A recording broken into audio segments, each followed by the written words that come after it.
오늘 본문에는 염소 두 마리가 등장합니다. 이 두 마리 염소가 왜 나오게 됐을까? 한 마리는 죽어야 하고 다른 한 마리는 살아있는 채로 있어야 합니다. 왜 그럴까? 그리고 이 본문이 우리와 어떤 관계가 있을까? 이런 질문에 대한 대답을 알기 위해 본문을 이렇게 셋으로 나눠 생각해 보려고 합니다. 첫째, 염소의 사용처. 둘째, 아사셀의 정체. 셋째, 성경적인 의미. 첫째입니다. 염소의 사용처. 염소는 무엇에 쓰려고 데려왔는가 하는 겁니다. 구약시대에 하나님께 드리는 제사의 종류에는 크게 5가지가 있었습니다. 그 중에 속죄 제사라는 게 있습니다. 제사를 드리려면 제물이 필요합니다. 누가 제물을 하나님께 드리려고 가져오게 되는가? 일반적으로는 죄를 지은 개인이 가져옵니다. 왜냐하면 자기가 지은 죄값을 치르려고 하나님께 제물을 드려야 되기 때문입니다. 그럼 이 염소 두 마리는 누가 가져온 것인가? 5절을 보면 이스라엘 자손의 회중에게서 속죄 제물을 위하여 숫염소 둘과 번제물을 위하여 수양 하나를 취할지니라고 했습니다.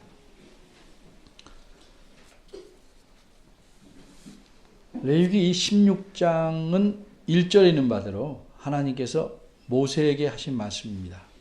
모세가 이것을 아론에게 전하고 백성 전체에게 또 알려줍니다.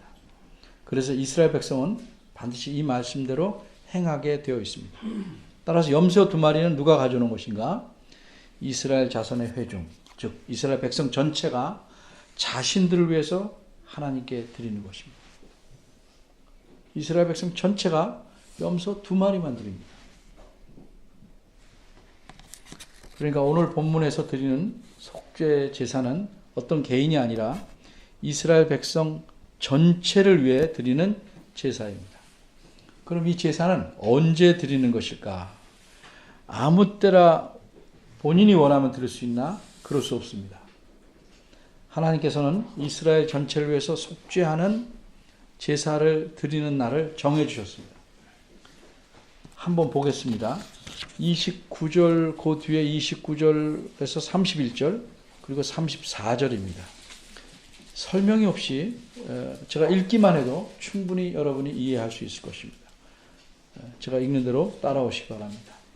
너희는 영원히 이 규례를 지킬지니라. 7월 곧 그 달 10일에 너희는 스스로 괴롭게 하고 아무 일도 하지 말되 본토인이든지 너희 중에 우거하는 객이든지 그리하라.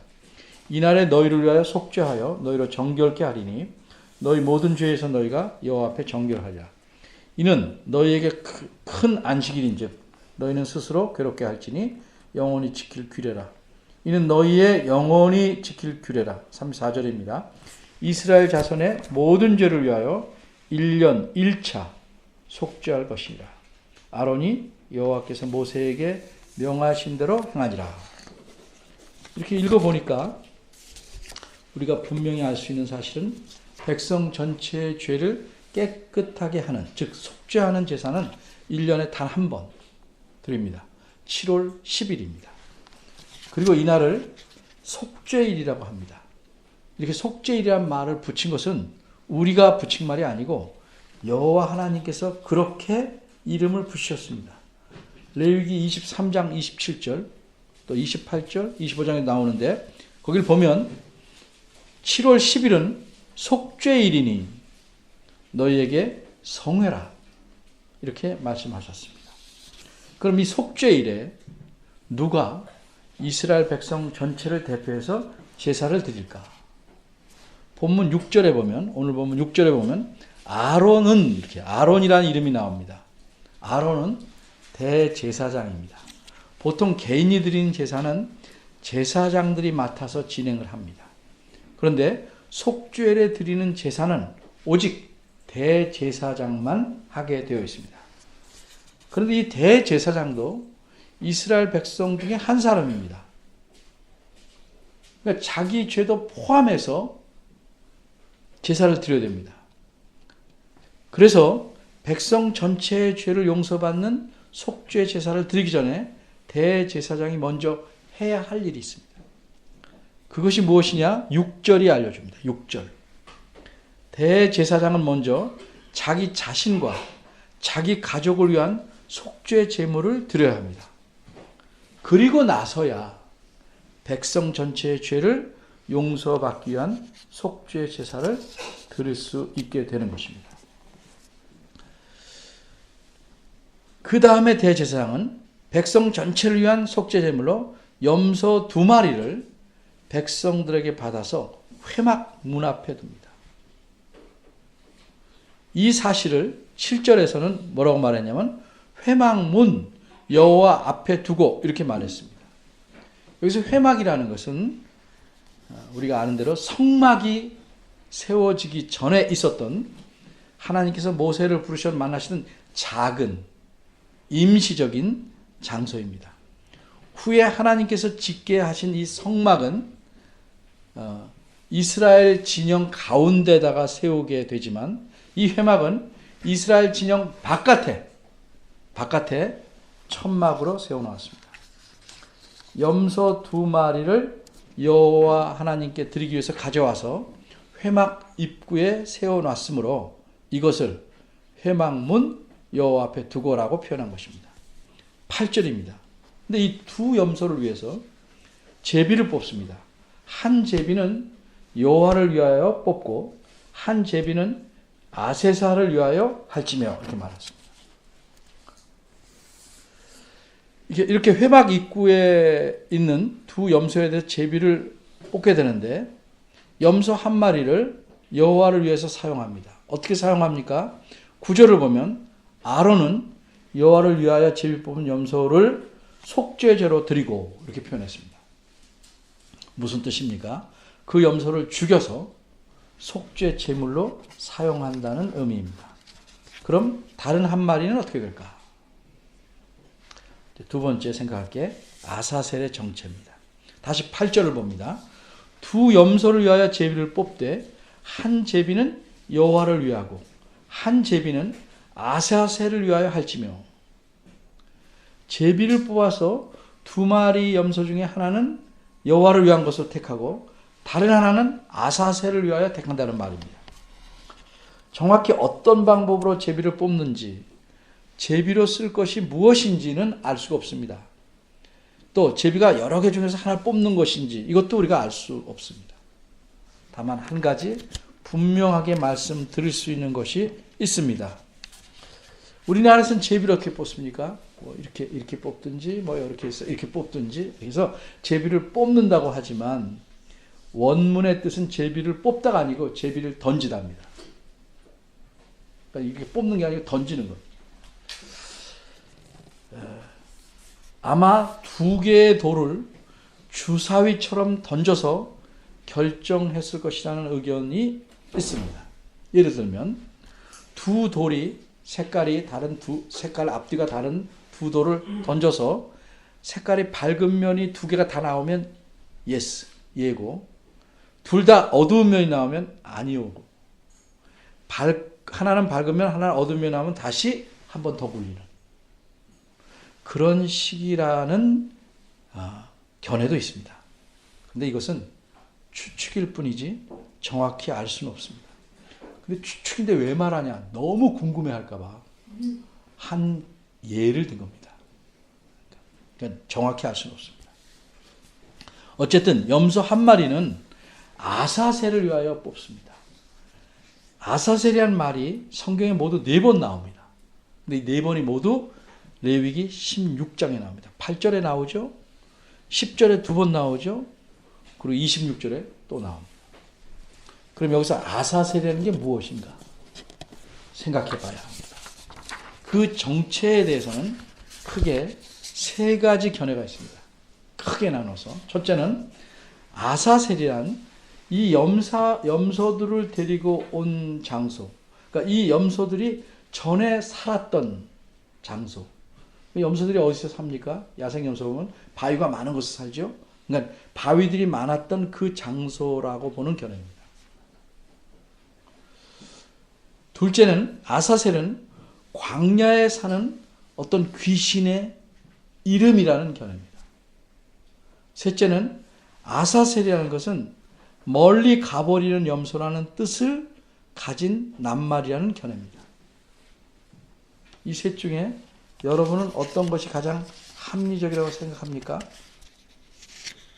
근데 문제는, 더 중요한 거는 그렇게 생각하는 근거가 뭐냐? 내 마음에 드는 거냐?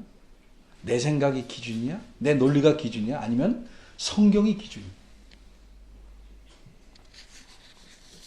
이 세 견해에 대해서 하나씩 생각해 봅니다. 첫째 견해는 두 염소를 그것들이 원래 살던 바위가 많은 장소에서 데려왔다고 보는 것인데, 왜 이렇게 생각하냐면 아사셀이라는 말을, 그 낱말을 어원을 따져서 꽤 맞춰서 만들어낸 견해입니다. 그렇게 낱말을 꽤 맞추면 가능하죠. 근데 하나님께 드리는 제물로 야생 염소를 데려온다고 보는 건 힘듭니다. 왜 힘들까요? 왜 힘들까요?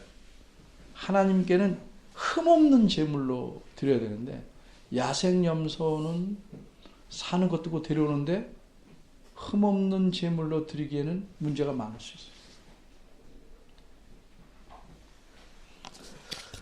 귀신의 이름으로 보는 둘째 견해는 천주교에서 지금 사용하는 공동 번역 성서라는 게 있는데 거기에도 나옵니다.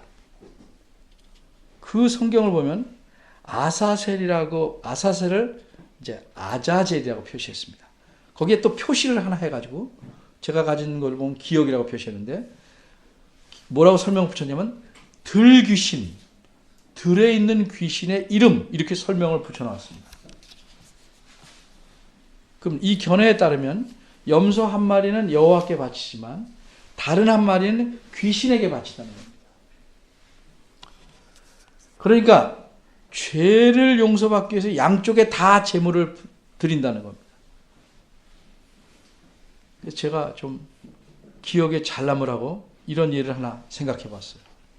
어떤 범죄가 많이 일어나는 마을에서 사는데 그 마을에서 사는 어떤 사람이 안전하게 살기 위해서 경찰에게 돈을 갖다 바치고 또 조폭에게도 갖다 바칩니다. 죄를 용서받기 위해서 하나님께도 제물을 드리고 귀신에게도 제물을 드립니다.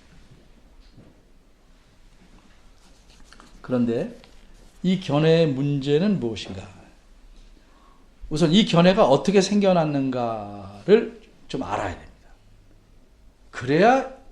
그래서 이런 말을 했구나를 알 수 있습니다. 구약 성경이 다 완성되고 말라기까지 다 완성이 되고 이제 성경 순서로 보면 예수님께서 다시 오시기까지를 우리가 뭐라고 하냐면 신구약 중간 시대라고 합니다. 신구약 중간 시대. 이게 한 400년 좀 되는데 이 시기에 유대인들이 쓴 문학 작품이 하나 있습니다. 그 작품 이름이 에녹의 책이라는 작품입니다. 그 속에 아사셀이 여러 번 등장합니다. 근데 그 책에 나오는 아사셀은 누구냐? 세상을 타락시킨 귀신입니다. 세상을 타락시킨 귀신입니다. 사람들을 타락시킨 귀신입니다.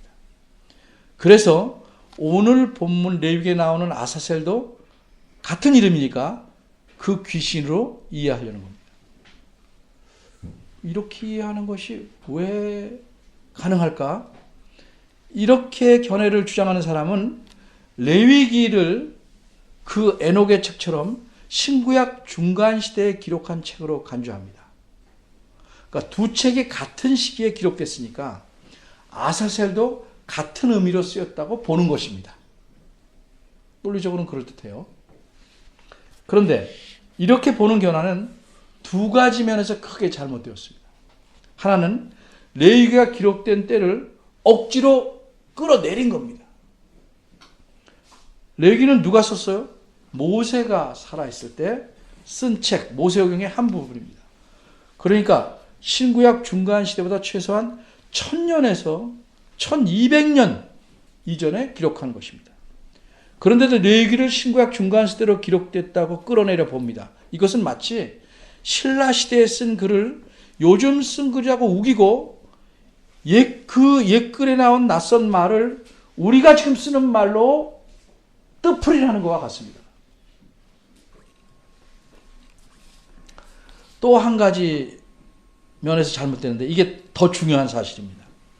레위기 17장 7절을 보면 그들은, 즉 이스라엘 백성은 전에 음란히 섬기던 숫 염소에게 다시는 제사하지 말 것이냐 이렇게 말씀했어요. 이는 그들이 대대로 지킬 영원한 규례니라. 하나님 말씀입니다. 무슨 뜻입니까? 이스라엘 백성이 과거에는 온갖 우상을 다 섬겼는데 숫 염소를 우상으로 섬기던 때가 있었습니다. 근데 여기서 숫 염소는 진짜 숫 염소가 아니고 그런 모습을 한 우상입니다. 옛날 우상은 다 뭐 이런저런 모습을 갖고 있으니까.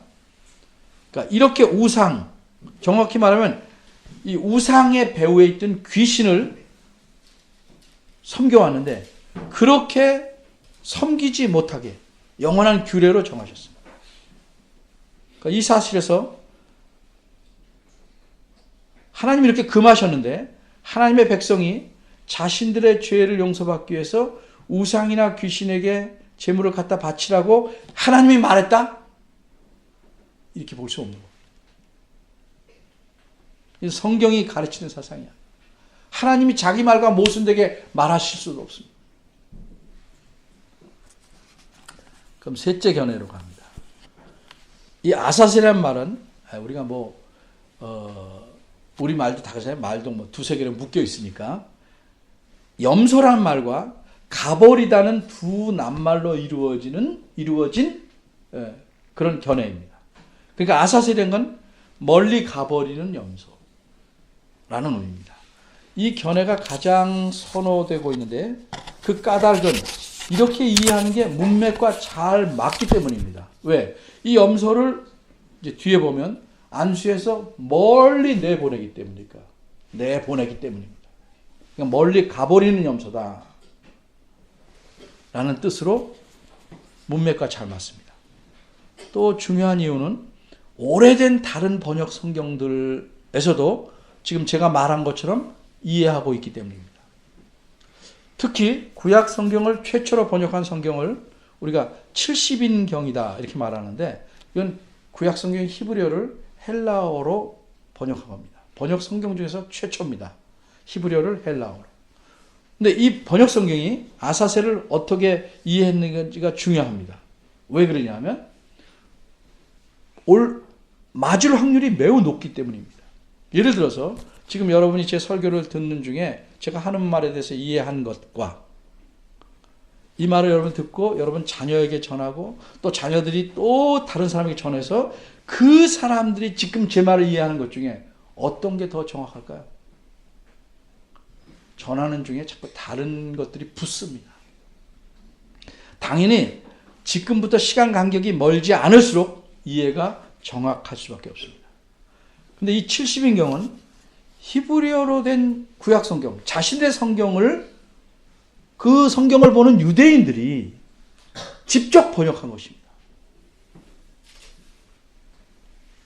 따라서 이 아사셀의 의미를 잘 알고 잘 표현했다고 할 수 있습니다. 그럼 70인경에서는 뭐라고 표현했는가? 단 하나인데 이 뜻은 이제 붙이자면 악을 멀리, 죄악을 멀리 옮겨가는 염소다. 이런 뜻으로 보겠습니다. 그러니까 아사셀이라는 것은 멀리 보냄을 받는, 멀리 가버리는 염소다 하는 뜻으로 이해하는 것이 가장 알맞다고 생각합니다. 셋째입니다. 성경적인 의미.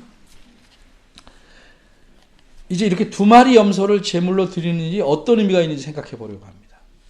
성경적인 의미를 알아본다 하는 말은 이거 오늘 본문에 있는 가르침이 성경이 다른 부분들과 연결해서 어떤 의미를 갖는지를 분명하게 아는 겁니다. 그래야 이 오늘 가르침이 우리와 어떻게 연관되는지를 또 알 수 있기 때문입니다. 두 마리 염소로서 속죄 제사를 드린다는 것은 사람이 만들어내는 방법이 아닙니다. 하나님이 그렇게 하라고 만드신 방법입니다. 그럼 하나님은 왜 이렇게 하셨을까? 하나님께서는 이 방법을 통해서 뭘 가르치려고 하신 겁니다. 여러분 6절에 보시면 아론은 자기와 자기 가족을 위해서 숫송아지를 드립니다. 숫송아지를. 근데 백성 전체가 하나님께 드릴 때는 딸랑이 염소 2마리 드립니다. 그러니까 재물이 비싸냐 싸냐가 아니고 그 2마리를 통해서 무엇을 가르치려고 하시는가. 이게 우리가 초점을 맞춰서 이해해야 됩니다. 오늘 본문은 속죄, 즉 하나님께서 죄를 용서하시는 것이 어떤 거냐, 이거를 2가지 면으로 가르쳐 주시려는 겁니다. 죄는 우리가 잘 아는 대로 죄에는 반드시 합당한 벌이 있습니다. 죄는 그 벌이, 죄에 대한 벌은 항상 죽음입니다. 이건 우리가 잘 아는 거예요. 그래서 한 염소가 죽습니다. 그런데 염소가 사람의 죄를 없앨 수는 없습니다. 그러니까 염소가 사람의 죄를 없애는 게 아니고 염소가 죽는 것은 죄의 대가가 죽음이라는 사실만을 알려주는 것뿐입니다. 죄짐은 죽는다. 그런데 여기서 다른 문제가 있어요. 그러면 염소가 죽음으로써, 죄지면 죽음으로써 사람에게 어떤 영향을 미치는가 하는 면을 설명할 필요가 있죠. 즉 사람이 지은 죄는 어떻게 되는 것인가? 죽으면 끝나는 것인가? 여기에 대해서의 설명이 필요한 것입니다. 그래서 다른 염소가 등장하게 됩니다. 이제 다른 죽지 않은 염소는 어떤 역할을 하는가를 우리가 봐야 됩니다. 이 염소는 사람이 전혀 살지 않는 먼 광야로 내보냅니다. 왜 먼 광야로 내보냅니까? 다시는 돌아올 수 없게 함입니다. 그런데 이 염소를 보내기 전에 대제사장은 어떤 의식을 행합니다. 그게 레위기 16장 21절과 22절입니다. 읽어보면 여러분이 알 수 있어서 제가 읽습니다. 아론 첫 번째 대제사장인데 두 손으로 그 염소의 머리에 안수하여 이스라엘 자손의 모든 불의와 그 범한 모든 죄를 고하고, 온갖 죄를 다 고하고 그 죄를 염소의 머리에 두어, 상징적인 것이죠. 죄가 눈에 안 보이는데 두어 미리 정한 사람에 맡겨 광야로 보낼지니 염소가 그들의 이스라엘 백성의 모든 불의를 지고 무인지경 사람이 없는 곳에 이르거든 그는 그 염소를 광야에 놓을지니라. 다시는 돌아오지 못하게 하는 것. 이처럼 염소가 이스라엘 백성의 지은 모든 죄를 가지고 상징적으로죠, 광야로 가서 다시는 돌아오지 못하게 됩니다. 후에 보면 유대인들은 그것도 불안해서 아예 염소를 절벽에서 떨어뜨려 죽였다고 합니다. 돌아오지 못하게.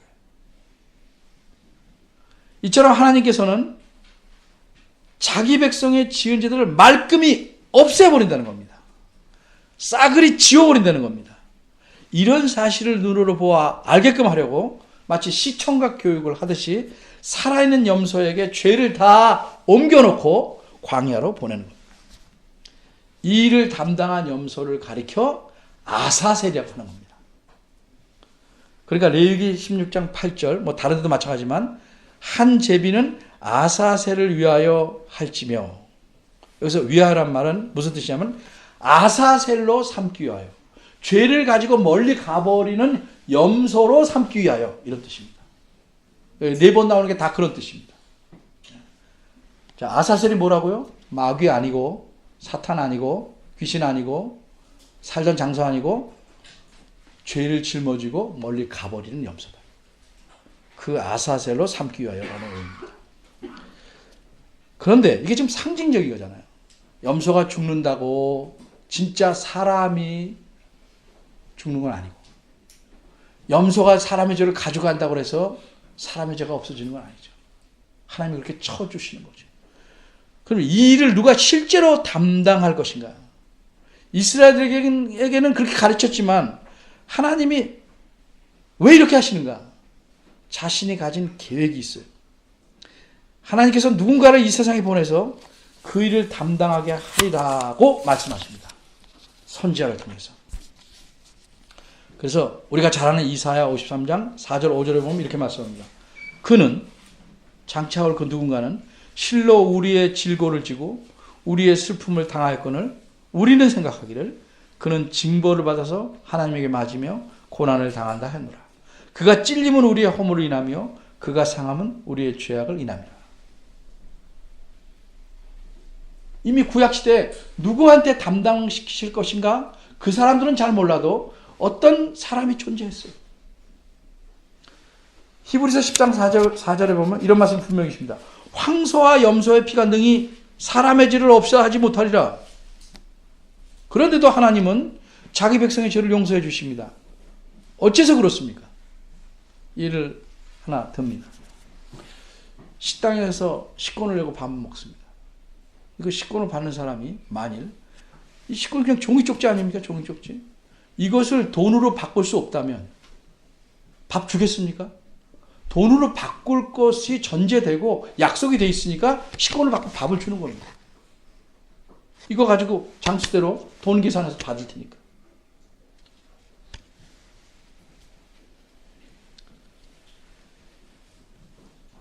염소가 죽어서 죄를 없애진 않지만 그 식권처럼 하나님께서 진짜로 죄를 없앨 근거를 마음에 갖고 있기 때문에 그걸 가르쳐 준 겁니다.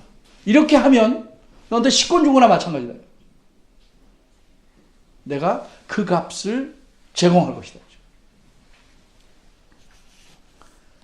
그러니까 하나님의 생각은 사람의 생명은 사람이 대신하게 하는 겁니다.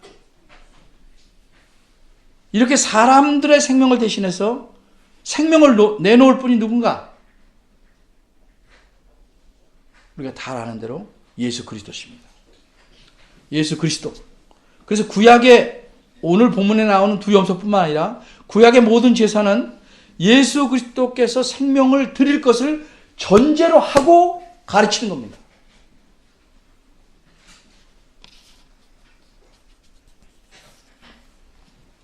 그래서 후에 예수 그리스도께서 자기 생명을 드려 죽으신 이유는 모든 백성의 하나님 백성의 죄값을 갚기 위해서. 그리고 그렇게 죽음으로써 우리의 모든 죄를 짊어지고 가셔서 제거하셨다는 걸 보여주는 거예요. 그 법적으로 우리가 더 이상 하나님 앞에 죄에 대해서 추궁당할 건 없어요.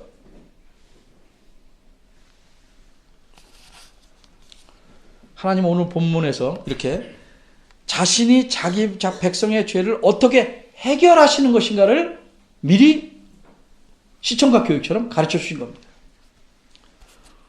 두 염소를 통해서 가르치신 이 실제의 내용을 예수 그리스도로 하여금 하나님은 다 이루게 하셨습니다. 예수 그리스도의 죽으심은 그래서 우리 모두의 죄 때문에 죽으신 것이고 그것은 우리의 모든 죄를 다 제거하신 겁니다.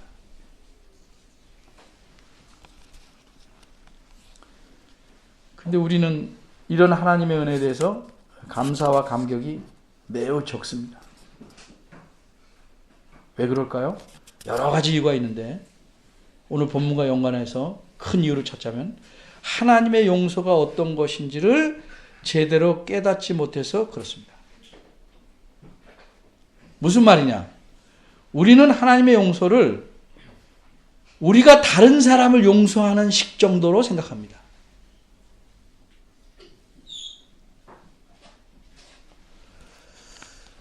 한번 봅시다. 우리가 자신에게 잘못된 사람에 대해서 어떻게 용서합니까? 용서한다 하지만 실제로는 분할로 합니다. 분할. 한꺼번에 싹 없애주지 않습니다. 분할합니다.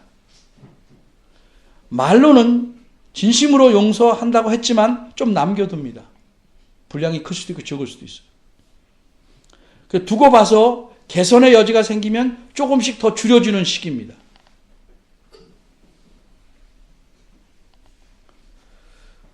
게다가 그 다른 사람 잘못이 자신의 기억 창고에 남아있어서 비슷한 잘못을 하면 가중처벌을 하기도 합니다. 그게 사람이 하는 용서입니다. 하나님은 그런 법이 없습니다.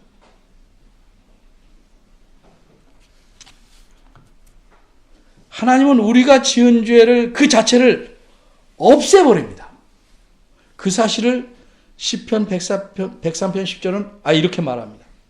아주 기가 막힌 비유적인 말씀이에요. 동이 서에서 먼 것처럼. 동서가 얼마나 멉니까? 우리 죄과를 우리에게서 멀리 옮기셨으며, 이렇듯 하나님께서는 이스라엘 모든 백성의 죄와 불의를 짊어진 아사셀이 다시 돌아오지 못하도록 광야로 보내시겠습니다. 그 사실을 통해서 죄를 깨끗이 없애버리는 것이 하나님의 용서임을 가르쳐준 겁니다. 그리고 예수 그리스도께서 이루신 속죄가 바로 그런 겁니다.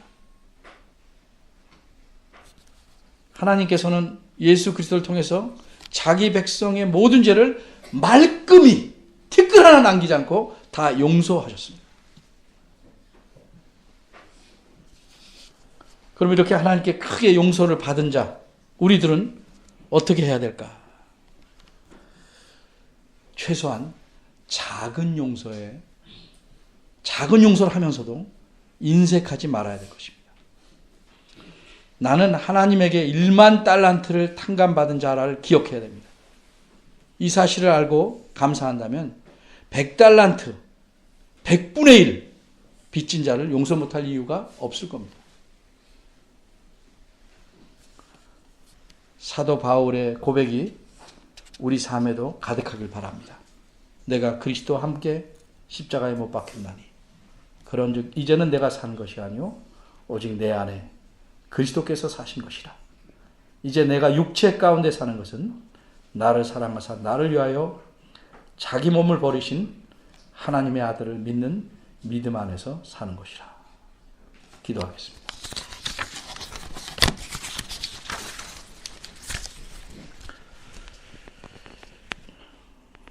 은혜로우신 하나님, 하나님의 그 크신 은혜와